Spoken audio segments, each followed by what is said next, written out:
Hey, it's Rich, Tennessee Homestead. How in the heck are you? Long time no see. Well, I'm done with project number 1 up north, and then the end of this month, first part of next month, headed back into Tennessee. I got a bunch of properties to look at.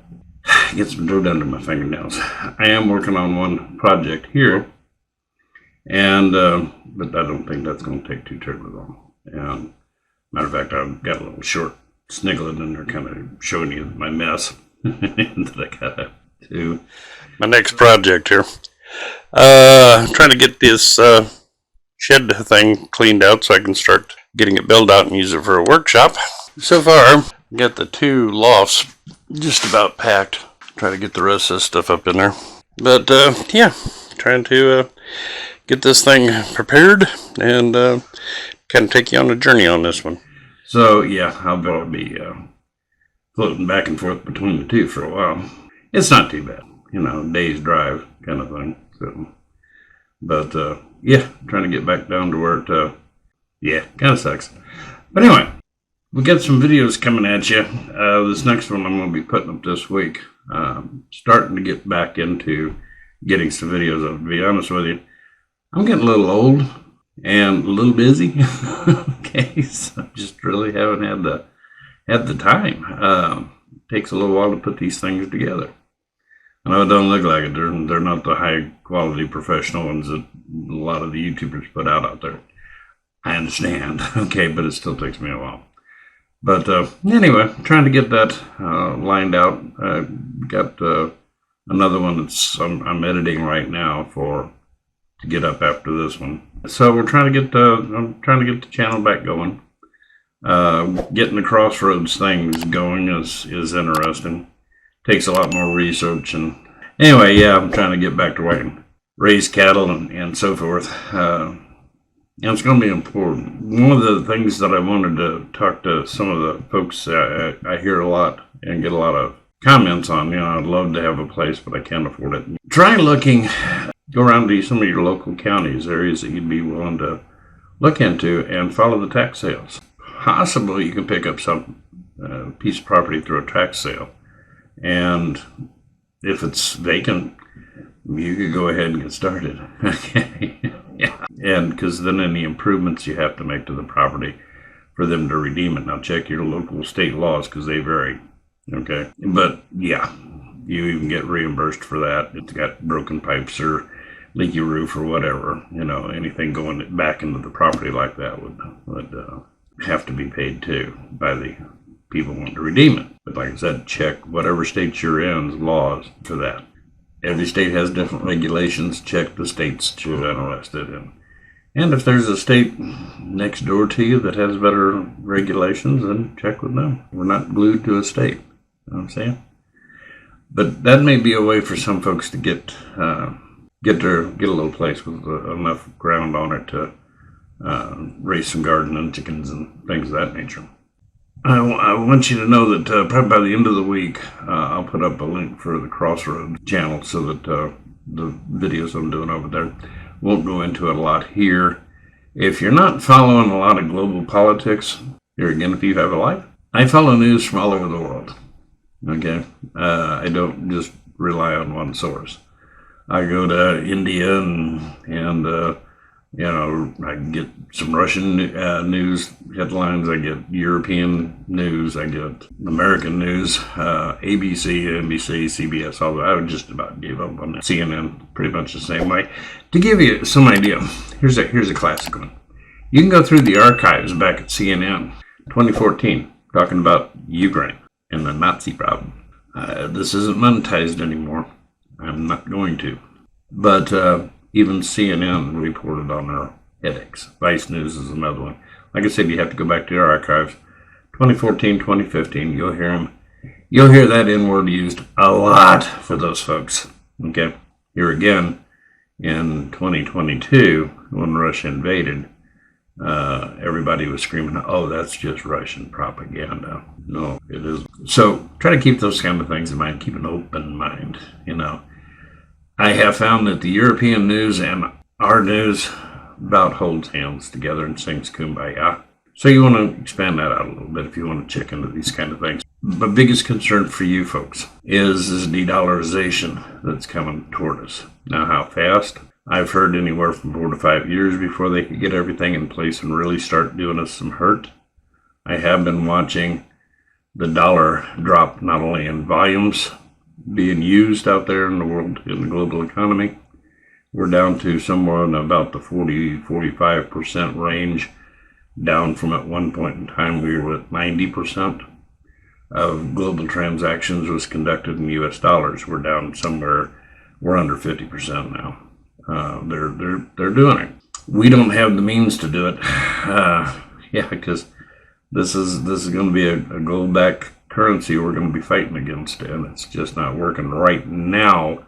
What's happening is governments, I'll say China and India, Brazil, and all these different countries, Russia and so forth, they're doing things like buying oil and so forth in their own dollars, the rubies, the yuan, blah, blah, blah. Our president made a couple of visits to Saudi Arabia and pretty much ticked those people off. The petrodollars going away.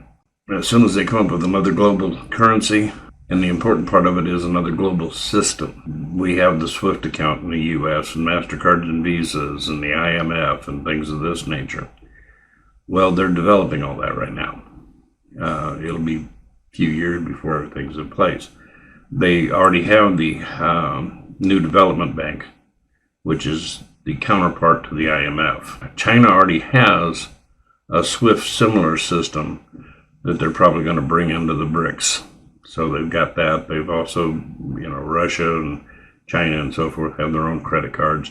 So it's not going to take them real long. When that dollar goes, folks, we've got big problems. We are so far in debt, it is pathetic to the extent that we're having a hard time coming out. You may have caught snigglets on the news of where places like Japan and China are turning in a lot of their dollars. They're cashing them out of the bond market. Problem is they're not buying any new bonds. We're having a little problem with our bond market right now. That's kind of the reason Janet Yellen is running around all over the world in panic. So far, well, I haven't checked this week, okay, because I've been a little running crazy. But Janet Yellen, as of last week, about the middle of last week, I think was the last time I checked figures, bond auction had been going for a while. And we had not yet come up with the money that our government had already authorized, the Congress had already authorized government to raise the limit to. We weren't getting the cash. That's bad. Okay. And the day's going to come when we can't go and say, well, let's just borrow some more money. It's not going to happen. We're going into, the world really runs on commodities. Okay? I mean, seriously. You got to have something to sell. We have run around and bundled up financial packages and dealt with banks and blah, blah. That's been our business. Most of our real manufacturing and so forth, our commodity stuff, we don't want to drill for oil. We don't want to dig for, minerals and things of this nature in this country because we got to stay green. Well, there's other parts of the world that have those commodities, and we're getting into a global commodities market. People that have things will sell things. People that don't have things, you can keep your derivatives and your little financial bonds, and we don't care about those. Hopefully things change. Hopefully we get some wisdom in government. Right now I don't see any on the horizon. I just don't. To sit back and say, okay, this is a big world, and we're all part of it. These wars, and I run into folks that are really into the U.S. is so great and powerful military. Really, I got a question. What's the last war that we went into that we finished? We won. I think you got to find out it was the defeat of Germany in World War II. We have not completely won a war since World War II. Oh, we've had these little run-ins to snatch somebody out of a country kind of thing. That's more of a militarized kidnapping. But no.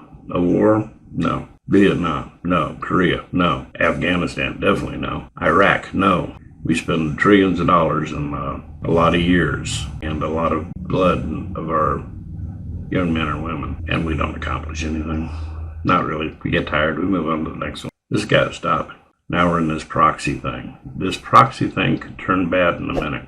Russians are a little different animal. If they think for 30 seconds that they're going to go down, they're going to push the button. And we have a RAND report done through the Pentagon and all that basically says, well, we're going to destroy Russia. We're going to break it up into sections, and we're going to do this and we're going to do that.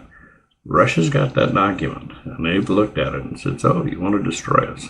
They're kind of sitting there tapping their fingers on that red button. It could happen. We have nowhere to run to, nowhere to hide, other than get as far away from anything that might be a target as humanly possible. But it's not going to be easy. We don't want that kind of stuff started. We need to let our politicians know this stuff's got to stop. The hundreds and hundreds and hundreds of billions of dollars we've spent on this latest little proxy war that we started and instigated, by the way. Do the homework on it, you'll know that. What could we have done with that kind of money? We could have taken the people on the streets. I know a lot of them are drug problems. Well, we could have rounded them up and forced them into rehabs and then at least have some roof over their head when they got out. There's cities that their water pipes and so forth are so screwed up and contaminated that they can't drink the water. There'd been the money for that too.